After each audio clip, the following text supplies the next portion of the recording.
Okay, so for the next test of 12-volt refrigerators, just from a regular guy who likes to go camping, spend the weekends away, take cold food and drink with him, this is the IceCo APL55 dual zone 12-volt refrigerator.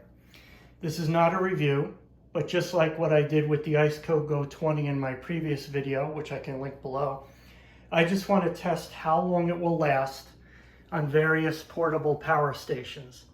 In this particular case, like we did with the last video, we're going to start with the Bluetti EB3A, which is only a 268 watt-hour lithium iron phosphate power station.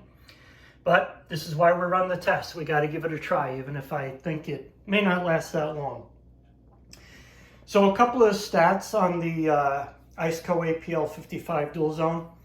It will hold 58 quarts or 55 liters. Now, the bigger these get, the more they hold, the more they weigh. This one weighs 55 pounds or 25 kilograms before you even put anything in it. So you're obviously going to sacrifice room for weight. The IceCo Go 20 was small and light, but didn't hold much. This will hold much more. It's a dual zone or a single zone, totally up to you. So let's go through how I have the fridge set at the moment. In this room for this test, the ambient air temperature right now is about 68 degrees Fahrenheit or 20 degrees Celsius. I have the fridge set to, I don't know if this will pick it up, camera will get it or not, but I have the fridge side set to 35 degrees Fahrenheit, which is 1.7 degrees Celsius. I have the freezer side set to 1 degree Fahrenheit, which is minus 17.2 degrees Celsius. Let's have a look inside real quick on what I have in there, and I also have a couple of temperatures guides so we can see what it's actually reading. I really like this big handle up here. So on the fridge side, it's basically reading, it's saying about 40. And what I did is I cooled all of this stuff down in the main fridge, this guy. And I'm currently running this off of electric. I cooled the fridge down via electric. I loaded it up. You can see I've got some stuff on the fridge side here. Some stuff on the freezer side. The freezer is saying about 9 degrees Fahrenheit right now. So it's got a little ways. Both sides have a little ways to go. I've never found a 12-volt fridge where the inside temperature via thermometers exactly matched what it was set for, but they were always very close. Anyway, you can see what I have in here just to give you a feel. Fridge side, freezer side. So let's close her up. Love that soft close. Let's lock her down.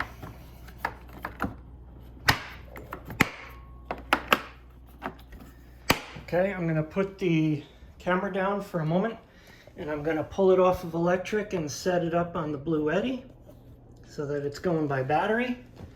So this is where I have the electric. So let's pull it out of the wall.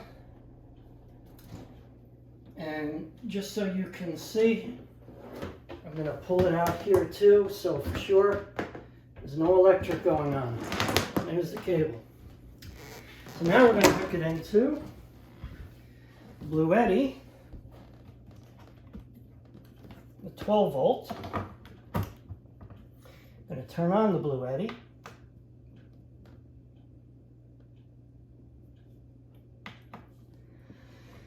It's reading 100%. I just heard the fridge come on. We're going to check back from time to time. I would ignore the output at the moment because the fridge was running off of electricity literally a moment ago. So I don't expect that it's just going to automatically start up. It's on. I also have it set for Eco. So I don't have it on max because it already cooled all the way down via the big fridge here. And I switched it to Eco. So it's on Eco, which is what I would do out in the field. It's on the Bluetti. Looks like the fridge came on, reading about 50 watts consumption right now. It's 940. I don't know if you can see that. Bring you a little bit closer. It's 9:40 a.m. The Bluetti is saying the fridge is pulling about 38 watts. We're at 100% as a start. And I'll check back from time to time and let you know how we're doing. Okay, we're back after 1 hour. We left at 9:40, it's 10:40. Let's see how the Bluetti is doing. Okay, so we've consumed 7% in 1 hour. Looks like the fridge pulls, I've seen anywhere between 34 and 50 watts. 50 was the highest. It's been around 34 to 39. Let's see what the temperature looks like inside. We're still holding at the 35.1 according to it. Let's see what the thermometers say.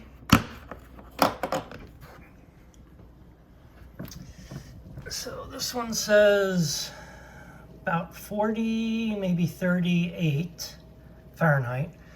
This one says 10 Fahrenheit, maybe 9. So pretty much where it started. Nothing has really changed much. And those thermometers, they're up on the top of all the food that's in there, which is, you know, obviously the coolest air is going to drop to the very bottom. But that's why I always set it much lower than I really want. We'll come back, we'll check again in 1 more hour. And then once the 2-hour check is done, we'll just let it run all the way to the very end. No need to make a super long video. And we're back 1 hour after the first hour test. It is now 11:40. Let's see what the Bluetti says, how much we've used. Okay, 88% after 2 hours. After 1 hour, it was 7%, so it looks like we're in the 6 to 7% per hour wattage used. Let's see what the thermometers say. The display says it's holding at the 35.1 that I had it set to. Those numbers are Fahrenheit, obviously. Let's see what it looks like in here. So on the fridge side, right around 40 still. On the freezer side, right around 10. So no changes. It's not like the temperature has fluctuated at all. It's still higher than what the unit is reporting. Seems to be the same way with any 12-volt fridge I've either used or watched a review on. Again, though, to be clear about the 12% consumed by the Bluetti, it is, the ambient air temperature in here is like about 68 degrees Fahrenheit, which is 20 degrees Celsius. So obviously if you're out camping or on your day trip or whatever, it's the summertime, it's very warm out, maybe the unit is even in the sunlight, you know, you're going to drain way faster, way faster. The flip side, though, the reason for my test is I'm using the dual zone with one side being the freezer. If I take the divider out and use a single zone strictly as a refrigerator, well, then we go the other way. It lasts even longer. But anyway, we'll come back. The very last time we come back will be when the Bluetti is completely exhausted, and we'll just see how long that took. See you then. Okay, so we're a couple of minutes short of 11:40 at night, which is 14 hours. I'm gonna call the test now because it's a Friday night. Like a lot of people, I worked all week, and like a lot of people, I wanna go to sleep and sleep in tomorrow, Saturday morning. So I'm calling it at 14 hours, but we still have left 27% on the Bluetti, which means we used 73%. If I do the math, that means we could potentially get 19 hours out of this, which is another 5 hours from now as a maximum, which would be 4:30 in the morning. And I don't feel like setting an alarm for 4:30 in the morning. But anyway, we got 14 with 27% left. We have the possibility to get 19, maybe at least 18. I think it did pretty well. I'm pretty impressed, actually. One of the reasons I chose the EB3A as my test power station is because it's 268 watt hours, and IceCo sells a small rectangular or slender rectangular battery that's magnetic that sticks to the side of the unit, and it's a 250 watt hours. So this gives me at least an idea if I were to purchase that, how long it would last.